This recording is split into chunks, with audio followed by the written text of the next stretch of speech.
यदा यदा हि धर्मस्य ग्लानि भवति भारत अभ्युत्थानं धर्मस्य तदात्मानं सृजाम्यहम्। ये हम सब लोगों के लिए संदेश भी है कि हमें हर चुनौती का सामना करना है, हम लोगों को साथ मिलकर आगे बढ़ना है। राजस्थान के पूर्व डिप्टी सीएम सचिन पायलट आज जयपुर से सटे शाहपुरा में आयोजित 108 कुंड सीताराम महायज्ञ में शामिल हुए। इस दौरान पायलट ने हवन पूजन के साथ ही प्रदेश की समृद्धि की कामना भी की।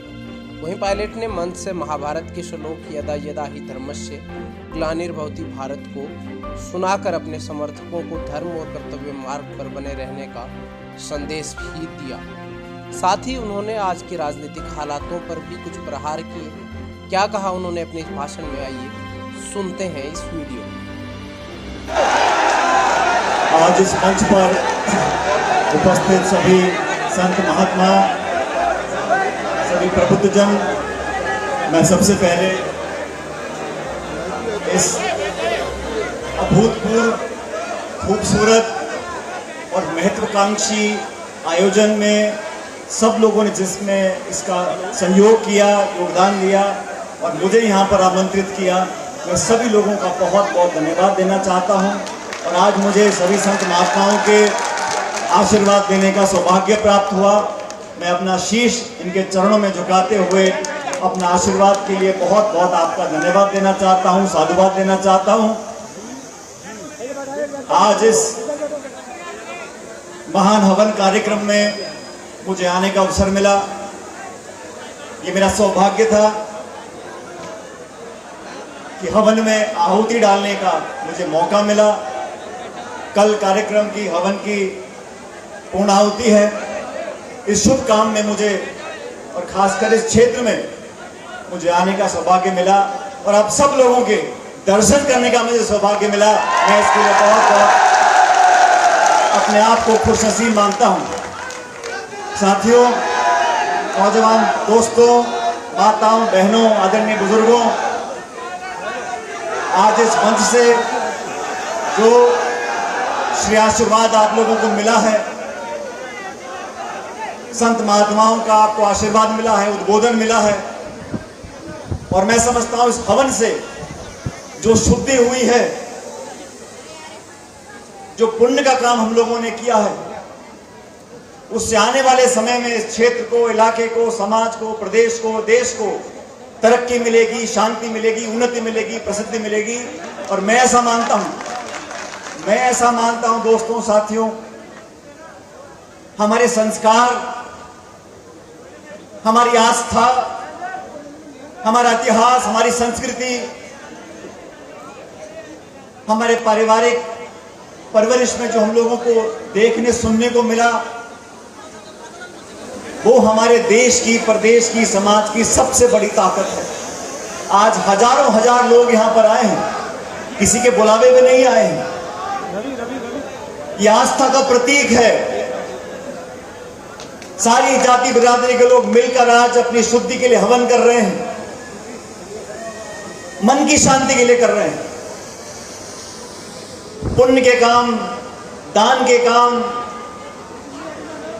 बुजुर्गों के संग सेवा करने का काम, ये हमारी धरोहर है, ये हमारी पहचान है। हमें फक्र है इस पहचान के ऊपर। मैं नौजवान साथियों से बोलना चाहता हूं, जितना भी हम जीवन में आगे बढ़े, पढ़ें, लिखें, आर्थिक विकास हो, सोच में बदलाव हो, लेकिन याद रखना, वो वृक्ष बड़ा होता है, वो पेड़ लंबा जाता है ऊपर जिसकी जड़ें मजबूत होती हैं। अगर हम लोग अपने इतिहास को भूल जाएं, अपने परिवार समाज को भूल जाएं, गांव ढाड़ी जहां से हम निकल कर आए हैं, उनकी अवमानना करें, उनको मान सम्मान ना दें। अक्सर देखा है व्यक्ति जो धन प्राप्ति कर लेता है, सत्ता प्राप्ति कर लेता है, तो पीछे मुड़कर देखता नहीं। कुछ ऐसे लोग जो भूल जाते हैं,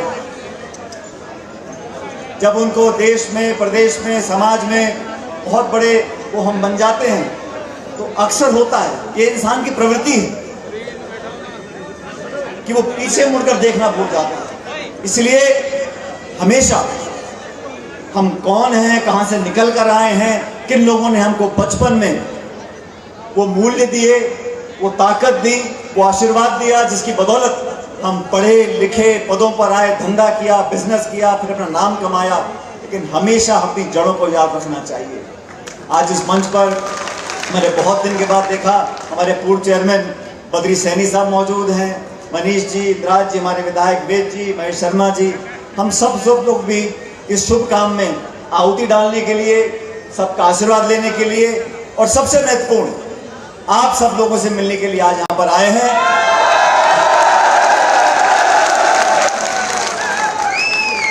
साथियों, ये समय हम सब लोगों के लिए बहुत महत्वपूर्ण है। ये देश नौजवान है, ये प्रदेश नौजवान है, और हम लोगों को वो सब करना चाहिए जिससे अपनी पहचान को बना सकें। देश के विकास में, देश की उन्नति में, समाज को आगे बढ़ाने में हम क्या योगदान दे सकते हैं। उसमें धर्म भी बहुत महत्वपूर्ण है, लेकिन कर्म भी बहुत महत्वपूर्ण है, और कर्म ही पूजा है। जो अच्छा किसान है वो किसानी करेगा, जो अच्छा कर्मचारी है वो मेहनत से काम करे, जो समाज सेवा करता है वो समाज सेवा अच्छे से करे, जो नेतागिरी करता है वो नेतागिरी अच्छे से करे। अपने अपने क्षेत्र में बहुत महत्वपूर्ण है। और साथियों,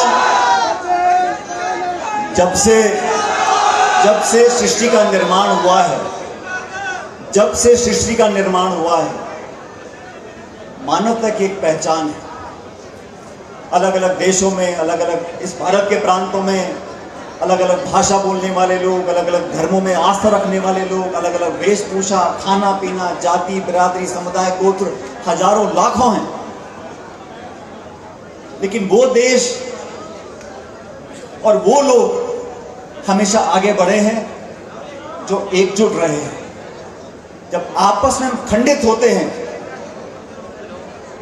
तो कभी हम लोग आगे नहीं बढ़ पाएंगे, और जो लोग दरार डालना चाहते हैं उन लोगों से हमको बचकर रहना पड़ेगा। और बहुत सी शक्तियां हैं जो दरार डालना चाहती हैं, बाधाएं डालना चाहती हैं, उन सब लोगों को पार कर रहा। हमारा तो इस देश का 5000 साल पुराना इतिहास है। 5000 साल हमारी संस्कृति, हमारे मूल्य, हमारी वेशभूषा, हमारी आस्था, हमारा परिवार, ये बहुत पुराना इतिहास है। इस इतिहास से सीख लेते हुए इस 21वीं शताब्दी में हम लोग कैसे आगे बढ़ सकते हैं। बहुत चुनौतियां हैं, समय के साथ साथ चुनौतियां बढ़ती जाती हैं। उन चुनौतियों का सामना करने के लिए हम लोगों को संकल्पित होना पड़ेगा। हमारे विश्वास, हमारी अंतरात्मा को सुनना चाहिए, सच्चाई के रास्ते पर चलना चाहिए। सच्चाई का रास्ता लंबा है, कठिन है, मुश्किलों से भरा हुआ है, गतिरोध पैदा होंगे, रुकावटें आएंगी, लेकिन हमें आगे बढ़ना है, आगे बढ़ना है, आगे बढ़ना है। सत्य की लड़ाई लड़नी है, विश्वास बनाए रखना है, और सब लोगों को साथ लेकर जो चलेगा। जो संत महात्मा ज्यादा त्याग करता है, ज्यादा तपस्या करता है, ज्यादा अध्यात्म करता है, वो ज्यादा प्रसिद्ध होता है, ज्यादा व्याख्यात होता है। और राजनीति में भी जो व्यक्ति ज्यादा मेहनत करेगा, लोगों के दिलों पर राज करेगा, लोगों के मन में राज करेगा, वही व्यक्ति राजनीति में आगे बढ़ता है। हर व्यक्ति के जीवन में उतार चढ़ाव आते हैं, लेकिन समय कैसा भी हो साथियों, अभी सभी धर्मगुरु यहां बोल रहे थे, अपने विश्वास पे, अपने संकल्प पर हमें अड़िग रहना है। कोई बहकाएगा, कोई फुसलाएगा, कोई सच बोलेगा, कोई झूठ बोलेगा, लेकिन हमें अपने गिरबान में झांकना है, अपनी अंतरात्मा को सुनना है। हम यहाँ आहुति दे रहे हैं, शुद्ध की बात कर रहे हैं, पर्यावरण को, समाज को, देश को, प्रदेश को शुद्ध हो, सब कुरीतियां खत्म हो जाए, लेकिन मानवता के निर्माण में सच्चाई, ईमानदारी, नेकता, दूसरे पे विश्वास करना, भाईचारा बनाना, प्रेम मोहब्बत की बातें करना, आपस में झगड़ा कराना 2 मिनट का काम है। आपस में लड़ाई फसाद कराना 30 सेकंड का काम है। अफवाह फैलाना बहुत आसान है, झूठ बोलना बहुत आसान है, आरोप लगाना बहुत आसान है। सच बोलना, सच के लिए संघर्ष करना और अपने जीवन से उदाहरण देना, ये मैं समझता हूं आज के समय बहुत महत्वपूर्ण है। मुझे यहां पर आकर आप सब लोगों ने जिस ऊर्जा के साथ, खासकर हमारी माताएं बहनें बैठी, आप लोगों का प्यार, दुलार, आशीर्वाद, नौजवानों की ऊर्जा, हमारे बड़े बुजुर्गों का आशीर्वाद, ये सबसे बड़ी पूंजी है इस देश में, ये सबसे बड़ी पूंजी है इस प्रदेश में। और मुझको जितना प्यार, जितना दुलार, जितना आशीर्वाद आप सब लोगों ने दिया है, मैं समझता हूं मैं जीवन में इसके बाद कुछ मांगने लायक नहीं बचा।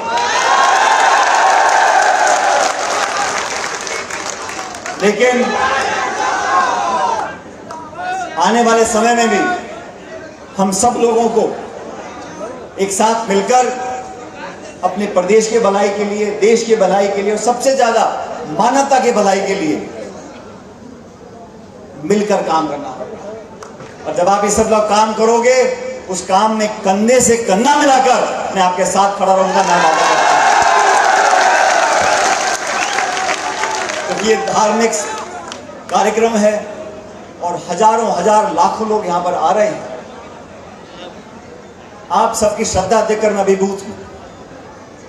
जिस संयम से, जिस प्यार से, जिस शालीनता से, जिस विनम्रता से इस कार्यक्रम का आयोजन हो रहा है और जो संदेश यहां से जा रहा है, और ये इस हवन की आहुति से जो निकली हुई गर्मी और हवा है वो पूरे प्रदेश और देश में फैलेगी। और मैं समझता हूं प्यार, मोहब्बत का पैगाम पूरे प्रदेश और देश में फैलेगा।